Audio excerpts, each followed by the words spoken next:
ఈ రోజు డేట్ గుర్తుంచుకోండి, మళ్ళీ ఇదే డేట్ వరకు అమ్మవారి పేరు మీద ఈ పుచ్చకాయ ఎవరైతే పాడతారో వాళ్ళకి ఎంతో కొంత మంచి జరుగుతుందని మా అభిప్రాయం. నిజంగా జరుగుతుంది కూడా.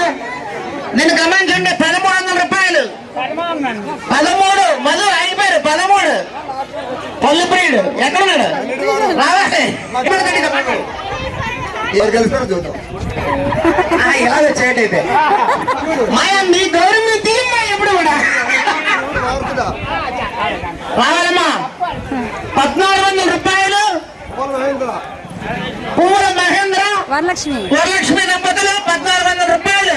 చూడండి మా ముగ్గురు మనుషులు మారారు కాయత్రానికి. చూడండి మూడో మనిషిగా లేదు ఇందాకే కురిసి మహేంద్ర వరలక్ష్మి కాళ్ళు కూడా మా ఇప్పటికి ఇంకా ఛాలెంజ్ చేస్తున్నాం. ఊరు అల్లుడా ఊరు వారసుడా కమల అబ్బా కొట్టనా కొట్టేమంటావా? ఒకటోసారి బలం చాలకపోతే కొంచెం బిర్యానీ మళ్ళీ రావచ్చు, టైం ఇస్తాను. కిషోర్ అక్కడ నుండి బజ్జీలు ఎంత తింటూ రెండోసారి కొట్టేనా కొట్టేమంటారా? కొట్టేనా కొట్టేస్తాను, మాట కొట్టేస్తానమ్మా. చేతులు నింపొస్తాయి ఎత్తిన మనిషికి.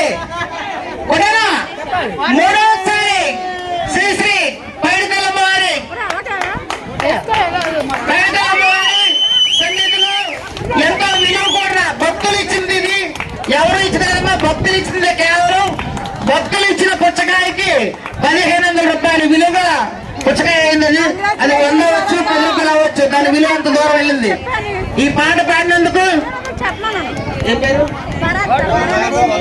పువ్వుల మహేంద్ర వరలక్ష్మి దంపతులకి పైడితల్లమ్మ ఆశీస్సుల ప్రకారం నెల రోజుల్లో ఎంతో కొంత మంచి జరగాలని గ్రామం నుంచి, ప్రజల నుంచి, భక్తుల నుంచి, అందరి నుంచి కూడా కోరుకుంటూ